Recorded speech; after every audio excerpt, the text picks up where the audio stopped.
Assalamualaikum warahmatullahi wabarakatuh.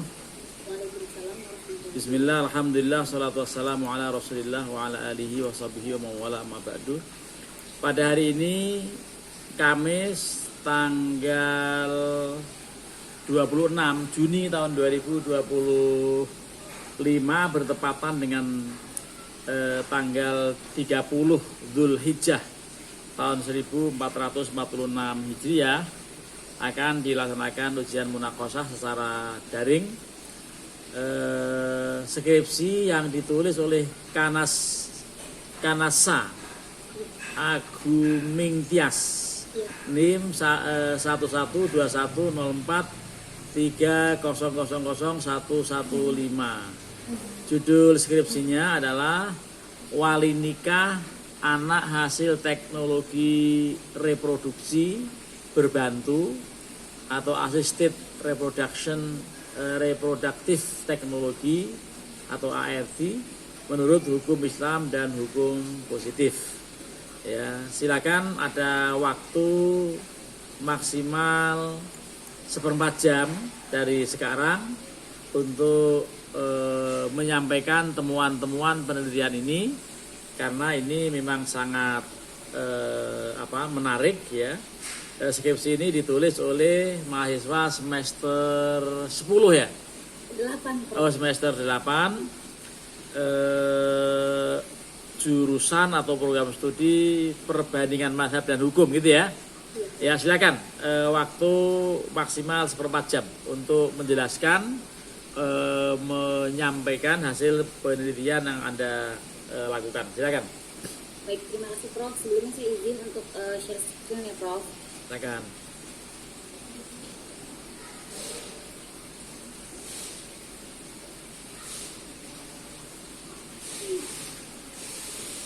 Baik, bismillahirrahmanirrahim. Assalamualaikum warahmatullahi wabarakatuh. Assalamualaikum warahmatullahi wabarakatuh. Baik, saya Kanasa Aguming Tias dengan NIM 115 akan memaparkan sedikit penelitian saya tentang wali nikah anak hasil teknologi reproduksi berbantu atau Assisted Reproductive Technology atau biasa disingkat dengan TRB menurut hukum Islam dan hukum positif di Indonesia. Baik, yang pertama yang menelatar belakang di penelitian saya yaitu adalah keturunan sebagai tujuan pernikahan dalam Islam. Dalam ajaran Islam, memiliki keturunan itu merupakan salah satu tujuan utama pernikahan dan bagian daripada maqasid syariah yang sama-sama kita tahu, yaitu hifdzan nasl. Tapi ternyata yang terjadi di kenyataannya tidak semua pasangan suami istri itu mampu memperoleh keturunan secara alami. Jadi ada banyak pasangan suami istri itu tidak dikaruniai keturunan. Nah, jadi karena tidak adanya keturunan itu, banyak stigma masyarakat berpikir bahwasannya kalau pasangan yang belum memiliki keturunan itu adalah pasangan yang keluarga yang belum utuh. Nah, maka dari itu kemudian timbullah perkembangan teknologi medis yang menghadirkan solusi berupa teknologi reproduksi berbantu sebagai jalan keluar bagi para pasangan yang belum memiliki keturunan secara alami, seperti bayi tabung, inseminasi buatan, pembekuan sel telur, dan lain-lain. Nah, teknologi reproduksi berbantu ini membantu pasangan untuk mendapatkan keturunan di luar cara alami. Jadi selain memiliki dampak positif, menghadirkan harapan bagi pasangan suami istri, ternyata teknologi reproduksi berbantu juga banyak menimbulkan tantangan hukum, etika, dan agama, terutama yang paling besarnya yaitu yang paling banyak dijadikan isu di masyarakat itu ialah terkait status anak dan keabsahan nasab anak tersebut. Nah, maka dari itu saya tertarik mengenai urgensi penentuan wali nikah anak hasil reproduksi berbantu dalam perspektif hukumnya. Jadi dalam hukum Islam dan hukum positif Indonesia, wali nikah itu harus berdasarkan hubungan nasab yang sah. Nah, maka dari itu dipertanyakanlah teknologi reproduksi berbantu ini terkait siapa yang berhak untuk menjadi wali nikah anak tersebut sesuai dengan ketentuan syariat dan peraturan negara. Kemudian rumusan masalah yang pertama, bagaimana tahapan prosedural dalam teknologi reproduksi berbantu terhadap anak yang dilahirkan. Kemudian yang kedua, bagaimana status wali nikah bagi anak hasil teknologi reproduksi berbantu menurut hukum positif Indonesia. Kemudian yang ketiga, bagaimana status wali nikah bagi anak hasil teknologi reproduksi berbantu menurut hukum Islam. Nah, tujuan daripada penelitian saya yang pertama yaitu untuk mengetahui bagaimana tahapan prosedural dalam teknologi reproduksi berbantu, kemudian untuk mengetahui bagaimana status wali nikah anak hasil teknologi reproduksi berbantu menurut hukum positif dan menurut hukum Islam. Teori yang saya pakai untuk mencari jalan keluar dalam penelitian ini yang pertama yaitu maqasid syariah. Maqasid syariah itu tujuan utamanya diterapkan dalam hukum Islam yaitu untuk menjaga 5 aspek pokok kehidupan, untuk menjaga agama, untuk menjaga jiwa, untuk menjaga keturunan, untuk menjaga akal, dan untuk menjaga harta. Nah, dalam konteks anak hasil reproduksi berbantu, maqasid syariah ini menjadi landasan penting untuk meninjau status nasab dan wali nikah dengan mempertimbangkan maslahat kontemporer tanpa mengabaikan prinsip dasar daripada syariat tersebut. Kemudian yang kedua adalah teori kepastian hukum. Nah, jadi kepastian hukum ini sangat penting karena kepastian hukum ini menjamin aturan yang jelas supaya masyarakat itu memahami hak dan kewajibannya serta menjadikan mereka terlindungi dari tindakan sewenang-wenang. Nah, dalam kasus anak hasil teknologi reproduksi berbantu, kepastian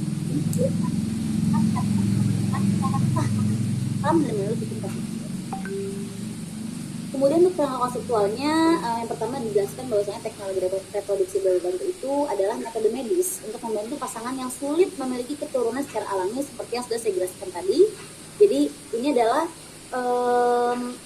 bantuan medis untuk orang-orang yang sulit memiliki keturunan secara alami, jadi dibantu dengan teknologi yang secara tidak alami. Jadi dengan memanipulasi sel telur, sperma, dan atau embrio. Jadi contohnya kayak tadi fertilitas in vitro atau bayi tabung, kemudian ada inseminasi buatan, kemudian ada transfer embrio. Yang kemudian wali nikah, karena judul yang saya ambil terkait dengan wali nikah, jadi wali nikah itu adalah rukun nikah yang wajib dan harus berasal dari nasab yang sah. Jadi kayak ayah kandung, kerabat laki-laki itu berkaitan dengan yang namanya wali nikah.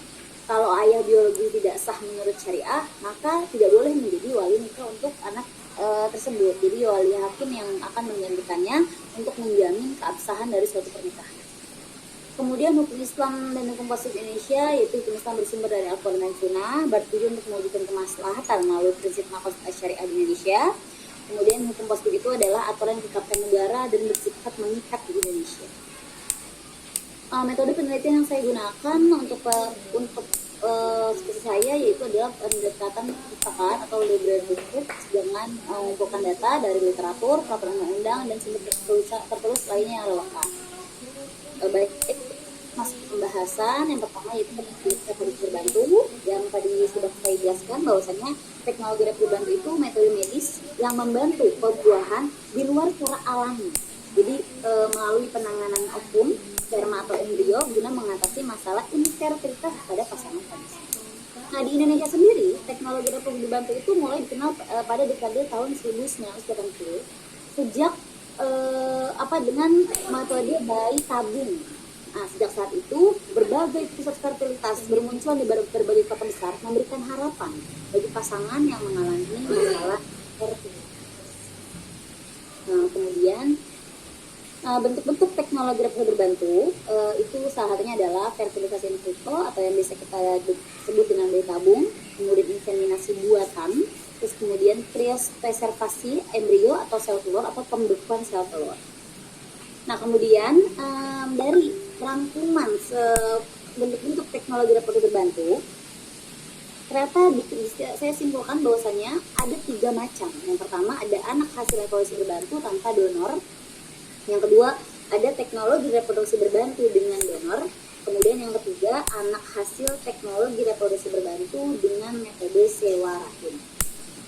Nah, karena fokus saya kepada wali nikahnya, maka dari itu, jadi wali nikah untuk anak hasil teknologi reproduksi berbantu tanpa donor, berdasarkan hukum Islam, An-Nahl ayat 72, ayat itu menyatakan bahwa Allah itu menciptakan manusia, pasangan dari jenisnya sendiri, dan menjadikan dari pasangan itu anak-anak dan cucu yang menunjukkan bahwa keturunan yang ideal dan diakui dalam Islam adalah hasil dari pernikahan yang sah.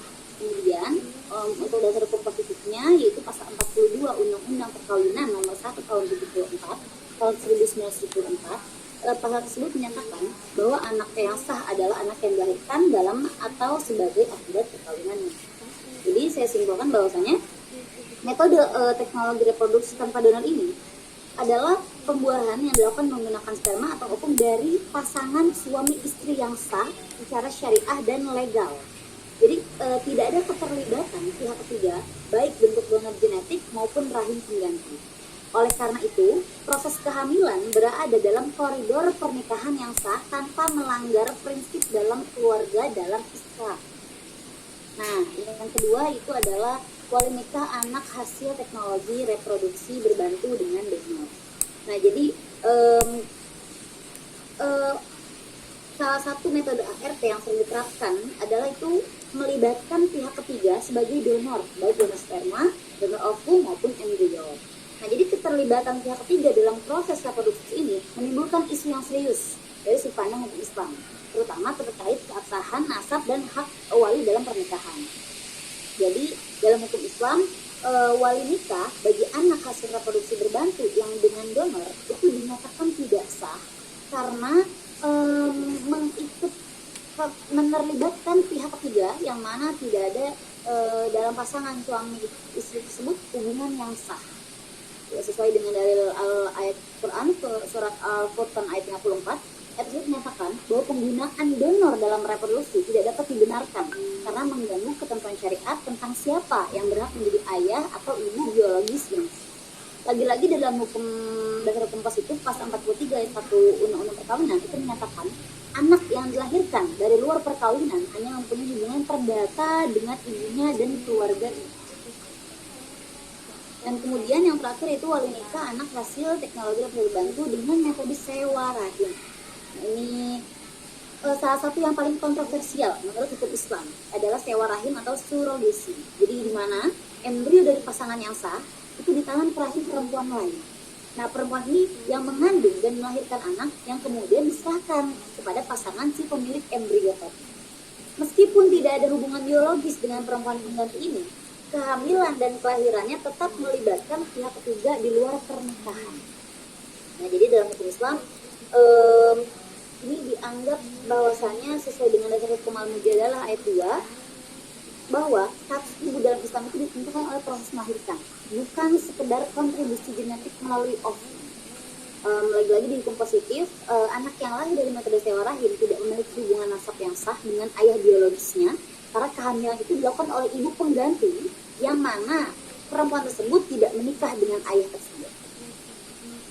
Nah, kemudian analisis perbandingan dari ketiga anak hasil teknologi reproduksi berbantu itu yang tanpa donor, yang dengan donor dan yang dengan sewa rahim, yaitu adalah kesamaannya dalam hukum Islam dan hukum positif nasional Indonesia itu terletak pada pengakuan peran wali hakim dalam situasi secara garis besarnya di mana nasab tidak dapat dibuktikan atau dianggap tidak sah dalam keadaan di mana nasabnya jelas, ayah kandung tetap diakui sebagai wali nikah.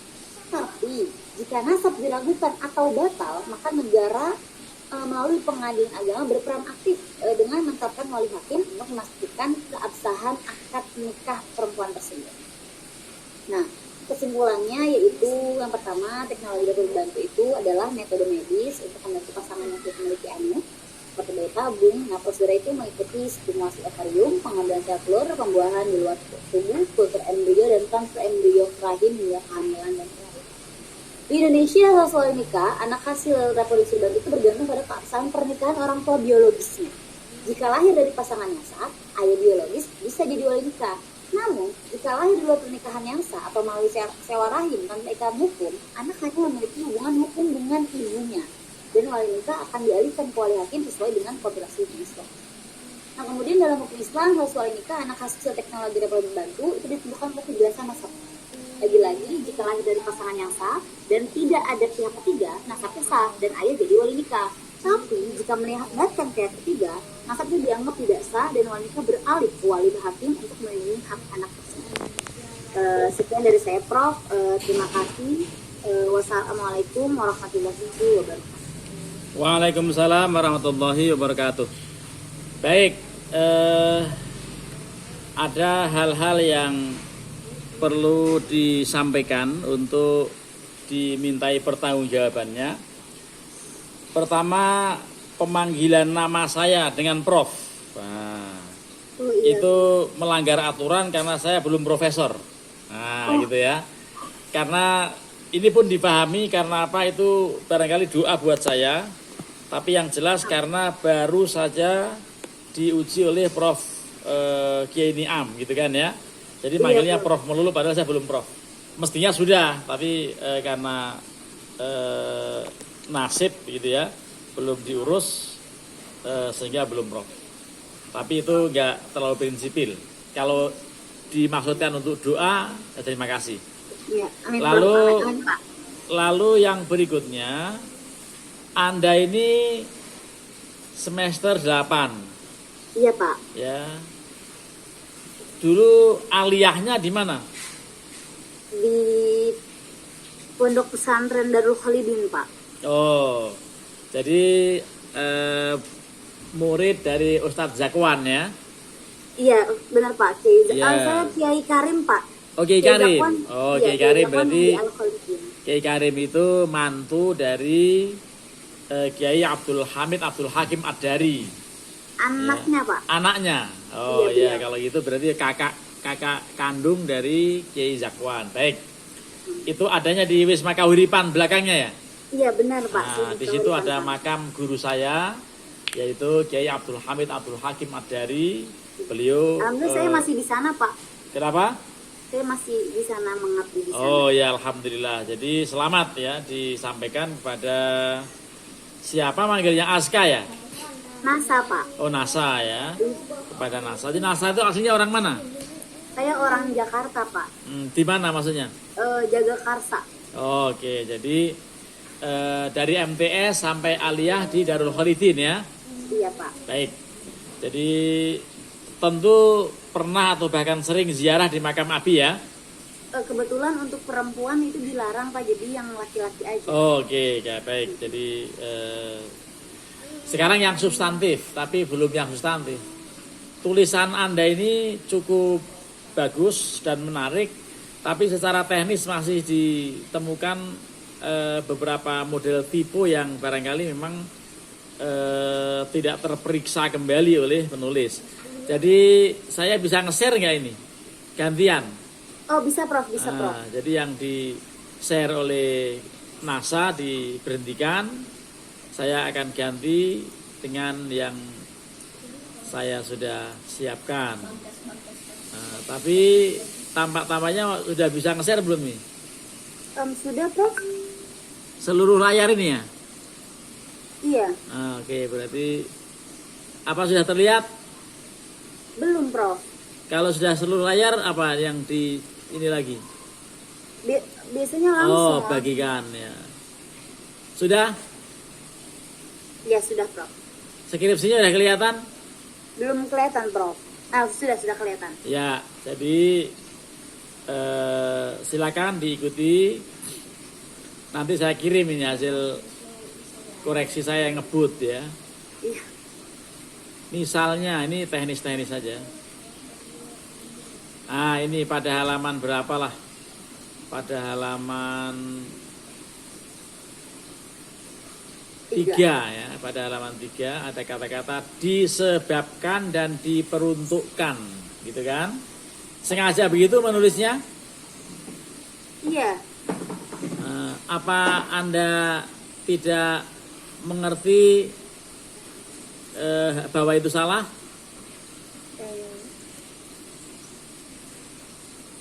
Silakan diperbandingkan antara yang warna ungu dengan yang warna biru laut ya.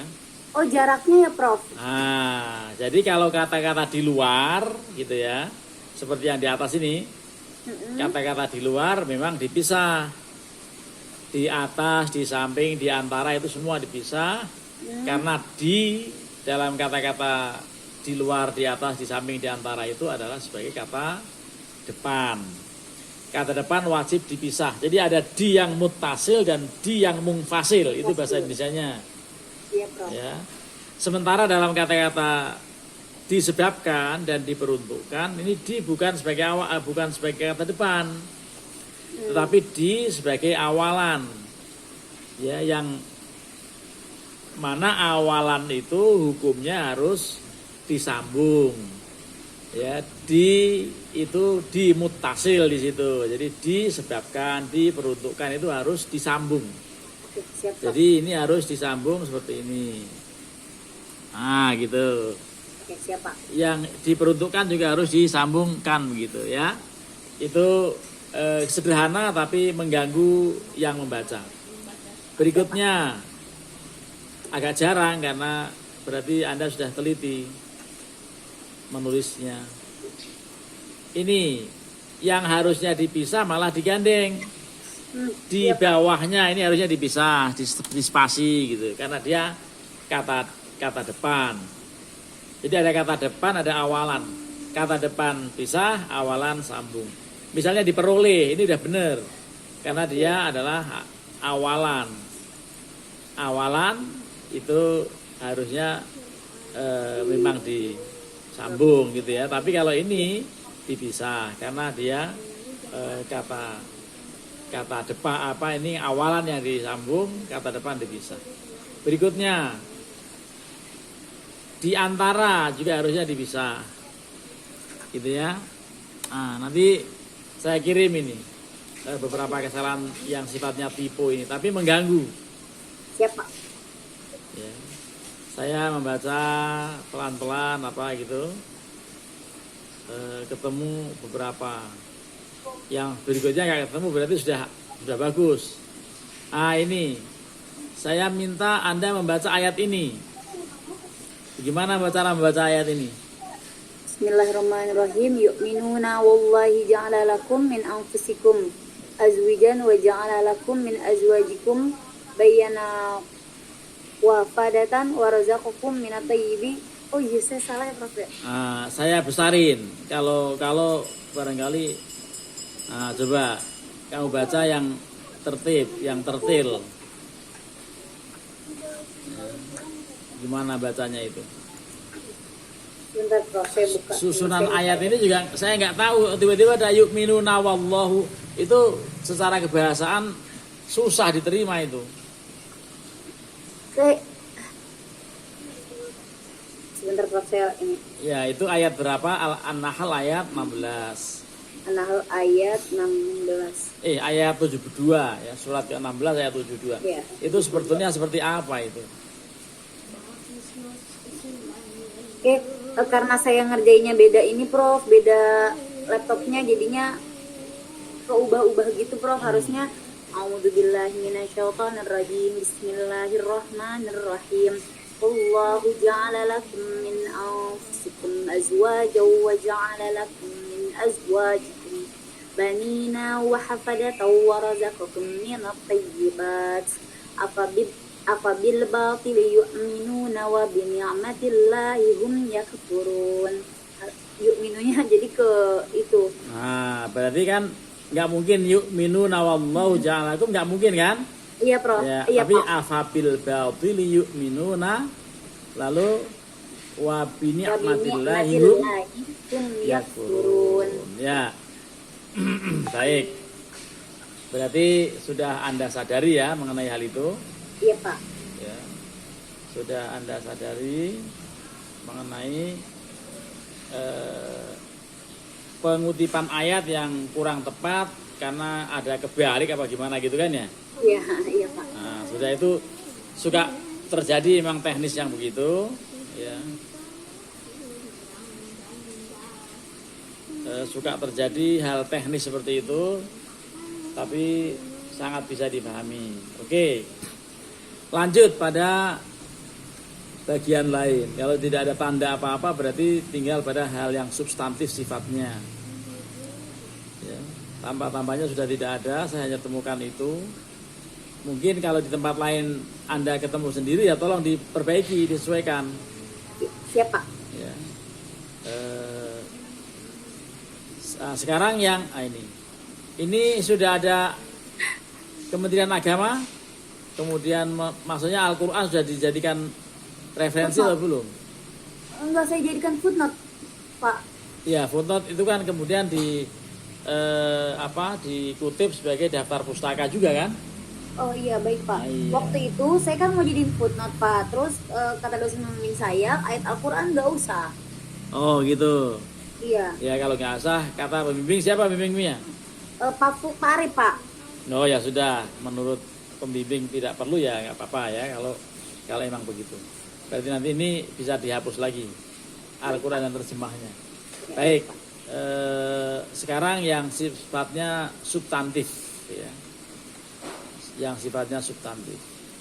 Tadi ada 3 teknologi katanya, ya kata Anda, cara menempuh reproduksi berbantu itu. Iya Pak. Jadi yang paling dianggap sesuai dengan syariah, sesuai dengan syarak di antara 3 yang mana? Yang metodologi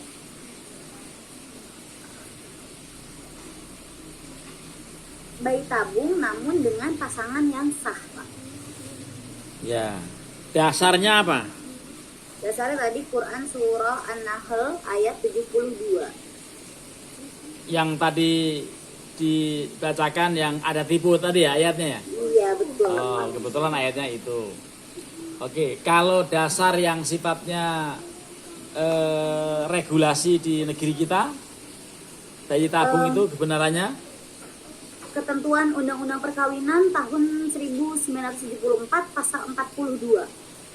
Silakan dibaca itu pasal 42 itu. Jadi pasal ini menjelaskan anak yang sah adalah anak yang dilahirkan dalam atau akibat perkawinan yang sah. Jadi bayi tabung tetap di luar tetap dihasilkan di luar teknologi, maksudnya secara tidak alami, tapi tetap oleh pihak laki-laki dan pihak perempuan yang sudah di dalam perkawinan yang sah. Jadi secara hukum anak tersebut diakui sah. Anak yang lahir dari hubungan antara suami istri itu terikat dalam perkawinan yang sah. Jadi karena sel sperma dan ovumnya itu dari pasangan suami istri yang sah. Jadi proses kehamilan itu terjadi dalam masa ikatan perkawinan tersebut dan tidak melibatkan pihak ketiga, tidak ada donor. Jadi status anak tersebut tidak dapat dinyatakan bahwasanya sah karena lahir dari perkawinan yang sah. Seperti itu Pak. Ya, tapi apakah betul ayat atau pasal 42 Undang-Undang Perkawinan tadi menyebut mengenai bayi tabung atau tersirat dalam kata-kata itu? Tidak menyebutkan secara eksplisit, namun hanya menyeratkan bahwasannya anak yang sah adalah anak yang dilahirkan dari perkawinan yang sah. Jadi saya ambil dasar hukum seperti itu Pak. Ya, untuk ditambahkan seandainya belum dibuat ya dalam skripsi Anda. Iya Pak. Ya, yang lebih valid lagi. Karena 74 belum ada teknologi yang sampai ke Indonesia ketika itu tentang bayi tabung ya. Sehingga rumusan pasal 42 Undang-Undang Perkawinan itu disempurnakan dalam tahun berikutnya setelah 16 tahun. Ya, 74 sampai dengan 1990 itu kira-kira 16 tahun. Pada saat kurun waktu 16 tahun itulah ditemukan teknologi bayi tabung gitu. Lah, apakah Anda sempat mengungkap sejarah peraturan yang dari 42 Undang-Undang Perkawinan menuju pada peraturan berikutnya yang sudah secara eksplisit setidaknya menyiratkan dalam satu pasal? Anda sempat? Kalau belum, wajib Anda tambahkan. Siapa? Berupa pasal 99 kompilasi hukum Islam. Gitu ya. Pasal 99 kompilasi hukum Islam. Itu wajib Anda tambahkan untuk kesempurnaan skripsi yang Anda tulis ini. Ya, ini bagus skripsi ini untuk nanti syukur-syukur bisa dibukukan ya, dipublikasikan ke masyarakat karena ini penting betul. Ya, bahkan sekarang ini saya sedang dijadikan narasumber pada seorang peneliti dari Universitas Muhammadiyah Yogyakarta, hal yang sama ya, yang dalam bahasa Indonesia dikenal dengan surogasi kan, Iya, surrogasi wet mother. Ya, surogasi atau sewa rahim gitu. Itu Iya. tuh menjadi penting. Dah, yang ternyata belum disampaikan itu dalam pasal 99 dikatakan pasal 99 KHI itu apa Anda bisa meng-searching kemudian Anda baca sekarang? Oke, Mbak, bisa Pak, bisa. Coba Anda baca.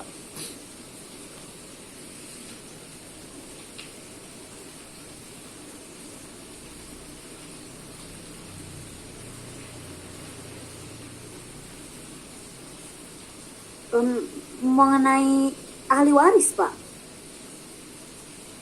99 KHI bukan itu, bukan itu. Pasal Bukan, Pak. 99. Pasal 99 KHI. Coba dibaca itu tentang apa? Oh, menjelaskan tentang pengertian anak sah. Anak yang sah adalah anak yang dilahirkan dalam atau akibat perkawinan yang sah. Ayat 1 itu kan? Ayat Iya. 1 bunyinya itu kan? Iya, ayat 1 Karena ini. itu ditemukan pada tahun 74, maka 16 tahun berikutnya baru ketemu ayat 2-nya itu. Serta anak hasil pembuahan suami istri. Sebentar, yang bukan sah pembuahan. di luar rahim. Anda bacanya salah. Coba dibaca yang jangan sampai salah. Hasil Anak hasil pembuahan suami istri yang sah di luar rahim. ini KHI-nya KHI asli atau KHI contekan? KHI di googling, Pak. Itu yang menjadi masalah. Saya tampilkan, nanti akan saya kemukakan, akan saya share. Dan ini ujian ini saya rekam, nanti akan saya upload kalau kamu mengizinkan. Ini Oke, menarik. iya, Ya, ini pada soal aturan yang dalam KHI harus dikutip dan pernyataannya itu salah, yang Anda kutip itu bukan KHI asli. Ya. Jadi KHI KW yang Anda baca itu. Ya. Ini kalau yang ke asli begini. Ya, akan saya share. Ini memungkinkan nggak nge-share ini? Sebentar. Kemudian seluruh layar, kemudian ini, kemudian ini. Sudah terlihat apa di situ? Sudah, Pak. Sudah terlihat KHI. Sudah, Pak. Pasal 9. Ini KHI yang asli, yang tadi Anda baca KW. Ya, Pak. Jadi kalau ujian jangan pakai yang KW, harus pakai yang asli. Ya, Pak. Sebentar, saya lagi nyari ini. Ini dia nih. 99. Ini. Jadi ini kan dari pasal 42 Undang-Undang Nomor 1 Tahun 74 yang kemudian dilengkapi dengan pasal 99 Kompilasi Hukum Islam, tepatnya ayat 2. Jadi itu Anda bisa ngelihat ini? Bisa, Pak. Bisa membaca? Bisa, Pak. Yang warna merah? Iya, Pak. Silakan Anda baca yang warna merah. Atau pasal 99 Kompilasi Hukum Islam gitu. Oke, baik, Pak. Pasal 99 Kompilasi Hukum Islam yang awalnya merujuk pada Undang-Undang Perkawinan pasal 42 tahun 1994 yang anak sah adalah anak yang dilahirkan dalam atau sebagai akibat perkawinan sah, kemudian diperbaharui yang menyatakan bahwa anak yang sah adalah A. Anak yang dilahirkan dalam atau akibat perkawinan yang sah. Kemudian B. Hasil perbuatan suami istri yang sah di luar rahim dan dilahirkan oleh istri tersebut. Itu yang penting. Jadi jangan sampai menggunakan KHI KW gitu ya. Tadi Anda mengungkapkan hasil pembuahan, bukan. Tapi hasil perbuatan suami istri yang sah di luar rahim dan dilahirkan oleh istri tersebut. Oke, ini nggak ada masalah, bayi tabung. Bahkan di Fakultas Syariah ini ada seorang dosen yang ketika berikhtiar untuk memperoleh keturunan melakukan reproduksi bantuan gitu ya melalui bayi tabung, dan begitu hamil 3 orang bayi dan ketiga-tiganya hidup, tapi waktu berjuang untuk memberikan ASI kepada tiga-tiganya mengaku kerepotan karena aslinya cuma 2, bayinya 3. Nah itu jadi itu menjadi menarik lah. Ini wajib Anda kutip ditambahkan karena ini yang B ini hasil perbuatan suami istri yang sah di luar rahim dan dilahirkan oleh istri tersebut. Ini yang pokok. Nah, saya tanya lagi, apa Prof Niam tadi sempat mengungkap mengenai ini? Tidak Pak. Nah, sudah, jadi saling melengkapi. Ini tolong Anda perhatikan betul untuk menjadi pengayaan atau perbaikan skripsi yang akan Anda pertahankan gitu ya. Nah, nanti saya tidak pernah akan memberikan tanda tangan pasca ujian kalau ini tidak ditambahkan. Termasuk beberapa kesalahan teknis tadi tidak disempurnakan. Oke ya. Jadi ini wajib Anda perbaiki gitu. Oke. Metode yang kedua dan ketiga itu tampaknya bermasalah. Ya, silakan Anda jelaskan ulang itu mengenai 3 metode reproduksi berbantu itu. Kalau yang ini oke. Bayi tabung asal punya suami, punya istri yang sah. Sebetulnya saya ingin tanya karena Anda mengungkap prosedur gitu ya. Walaupun saya tidak yakin Anda bisa menjawab. Itu caranya bagaimana itu? Hasil perbuatan suami istri di luar rahim itu Anda bisa bayangin, bisa menerangkan nggak? Saya mengutip aja, saya membaca ya Pak. Ya. Jadi kalau yang inseminasi buatan itu prosedurnya dilakukan dengan cara memasukkan sperma ke dalam rahim perempuan menggunakan alat bantu medis tertentu Pak. Jadi tanpa melalui hubungan seksual secara langsung. Jadi pelaksanaan inseminasi buatan ini biasanya itu dilakukan di klinik atau di rumah sakit secara terkontrol Pak. Jadi ada pada awalnya itu pemantauan masa ovulasi guna untuk melihat nih peluang kemungkinannya terjadi pembuahan. Nah kemudian setelah itu setelah sudah terkontrol secara rutin, akhirnya parameternya tampak normal. Nah jadi disuntikan Pak ke dalam ini perempuan, ovum perempuan, seperti itu Pak. Itu teori, ya. Iya. Tidak tergambar pada seseorang yang sudah punya cucu buat seperti saya ini, ya. Itu teori, ya. Iya, Pak. Itu cara memperoleh sperma seorang laki-laki itu harus Anda jelaskan, tapi kalau nggak bisa ya nggak usah dipaksa karena ini soal yang tentu nanti setelah punya suami lah, ya. Iya, Pak. Jadi saya nggak tahu itu tadi proses menyuntikkan sperma, itu teori. Jadi saya lagi bertanya-tanya dengan analisis liar saya gitu ya. Itu maksudnya bagaimana cara mengeluarkan suami istri datang ke klinik itu Anda bisa membayangkan nggak? Nggak bisa. Nggak usah bayangkan. Ini kalau membayangkan makin dosa, ya.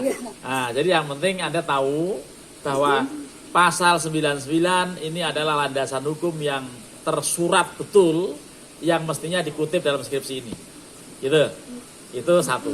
Yang kedua, tentu inti pada soal hubungan perwalian itu tidak ada masalah ketika hubungan nasabnya nyambung. Nah, persoalannya kan metode yang kedua dan ketiga itu kan bermasalah. Silakan Anda jelas untuk metode kedua dan ketiga yang dinyatakan bermasalah menjadi pembentuk nasab itu. Yang jadi permasalahannya adalah adanya pihak ketiga Pak ikut keterlibat dalam pembuahan anak hasil reproduksi berbantu tadi. Jadi harusnya dari pasangan suami istri yang sah, ternyata ini dari sperma laki-laki lain, misalkan jadi bukan dari pasangan suami istri yang sah gitu Pak. Jadi yang untuk yang ketiga untuk pembukaan sel telur itu juga jadi dari sel telur dari perempuan lain yang tidak ada ikatan pernikahan, seperti itu Pak. Itu jadi, donor gitu loh Pak. Ya, itu kedua seperti itu. Yang ketiga seperti apa? Itu pembekuan sel telur. Gimana itu? Mas dimasukin freezer kayak ikan lele gitu? Jadi, biasanya itu itu udah terjadi Pak, di artis Luna Maya itu melakukan itu Pak, pembekuan sel telur Pak. Ngapain dibekuin? Dibekuin kenapa tujuannya? Untuk supaya bahasanya masih seger gitu Pak sel telurnya. Jadi biar gampang dia membedakan. Luna Maya sih memang banyak itunya ya, banyak sensasinya. Kalau sensasi itu masih oke, tapi sensasi yang beberapa tahun lalu kan Anda belum lahir. Ya, itu lebih oke, nggak usah ngomongin orang karena udah skripsi. Jadi ini penting betul untuk Anda pahami dengan baik. Ini kan hubungannya dengan teori nasab. Iya Pak. Silakan Anda elaborasi sepengetahuan Anda siapa saja yang memerlukan wali hakim dan wali hakim itu siapa? Yang memerlukan wali hakim itu adalah anak yang lahir di luar perkawinan yang sah. Seperti itu Pak. Termasuk Termasuk tadi anak hasil apa ini? Bayi hasil tabung. positif.